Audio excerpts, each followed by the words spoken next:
So I'm here at the Thanksgiving Point reenactment camp. We're going to talk a little bit about how to forge with charcoal with Aaron Richardson. I'm a blacksmith full-time and my business is Ragnar Forge.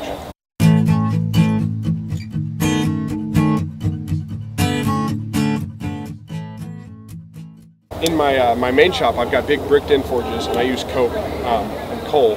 But anytime I'm at an event, I prefer to use charcoal. It's lighter, easier to get around. It's very clean, so you can see once we've got the fire going, there's no smoke or anything. There's not even a smell, really. Yeah, there's no clinker, which you get with coal and coke. You get some ash, but that's really easy to clean up. So it's easy to maintain the fire, and it's really lovely to work with. It's really versatile.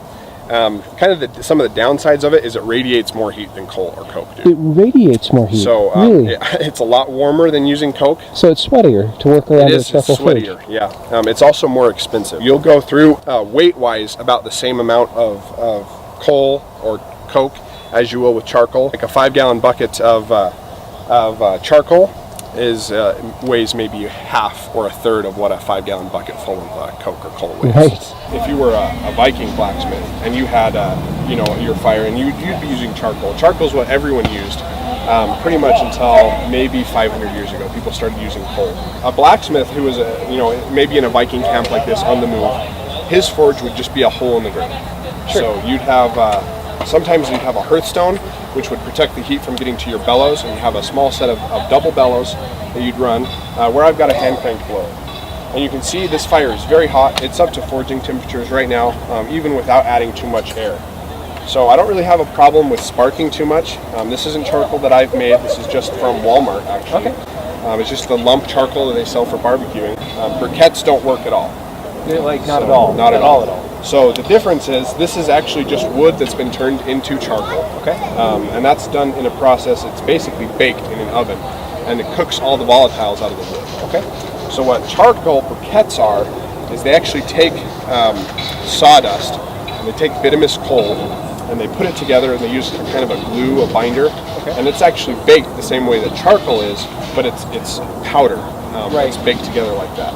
It was actually invented by Henry Ford, and his cousin. Was it really? It was. So he had all the sawdust from his production line, and he didn't want anything to go to waste. He figured he could make some money with it. He had a cousin who ran it, and that's where we get Kingsford charcoal. Really? And that was actually where we get the first charcoal briquettes, is because he figured out a way to use that, which otherwise just would have been a waste product.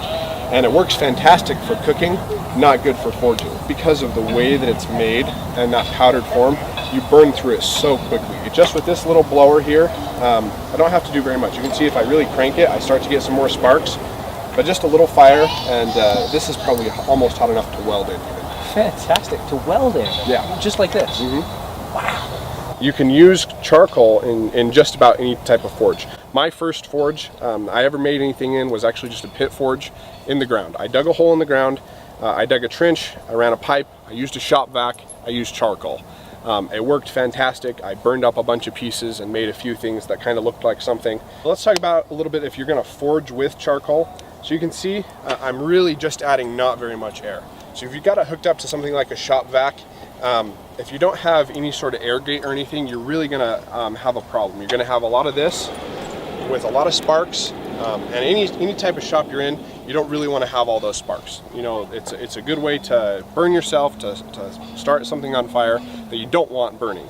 For me, with this hand crank blower, just real gentle air. If you're using something like a shop vac or a hair dryer, what you can do is you can just cut a slot in your pipe that runs to your forge, and then fabricate a little metal slide that'll slide down in there, and that'll allow you to control how much of that air is actually getting into your fire. And the ability to do that is really important for your fire management. So in my big forges in my shop, that's actually what I use. I have an air gate that controls the electric blower and how much air gets in the fire. So you want it a little bit hotter when you're doing something like forge welding, a little bit lower most of the other time, maybe even lower if you're working with really tiny intricate pieces, like if you're doing jewelry or something. Especially with charcoal, but with other fuels as well, being able to control your air is really important. The forge is actually, it's not very deep. It's maybe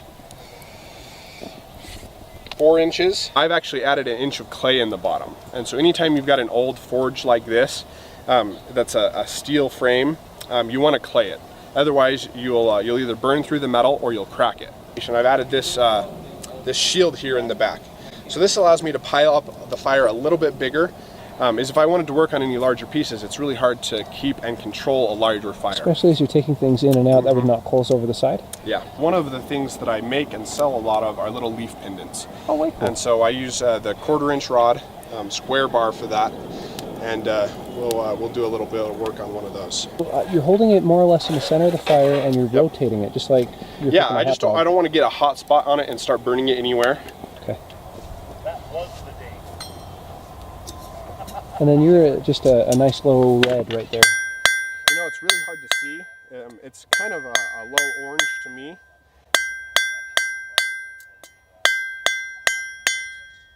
So now we're at a really dull red, and that's too cold to work, so we'll go ahead and put it back in the fire. So for outdoor forging, you're going to have a tendency to underestimate the temperature. It's always going to be hotter than you think it is.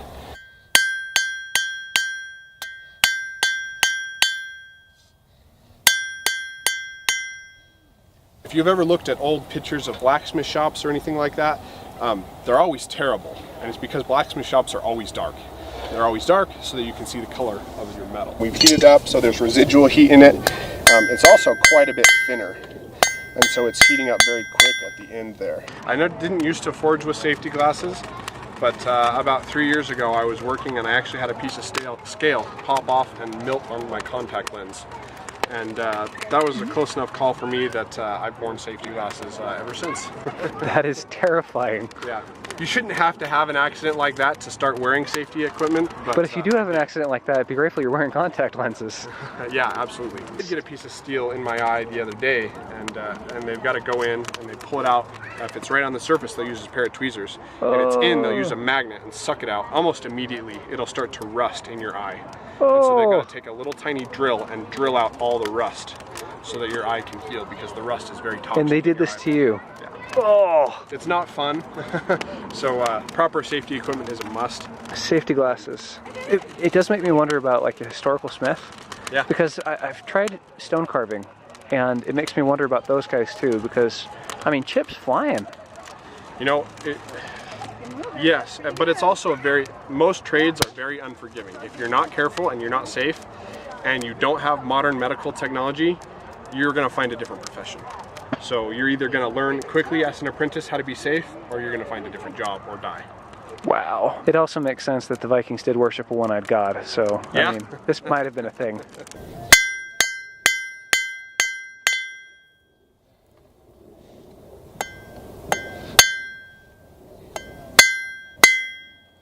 So right now we're just doing a little shoulder on here on each side, and when we're finished with that, then we'll be ready to start flattening out the leaf.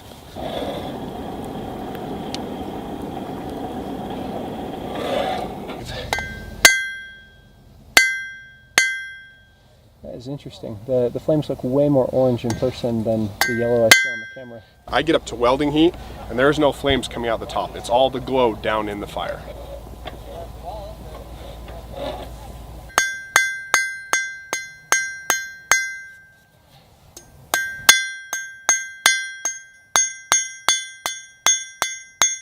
And then once it's flat, then I'll do the veining.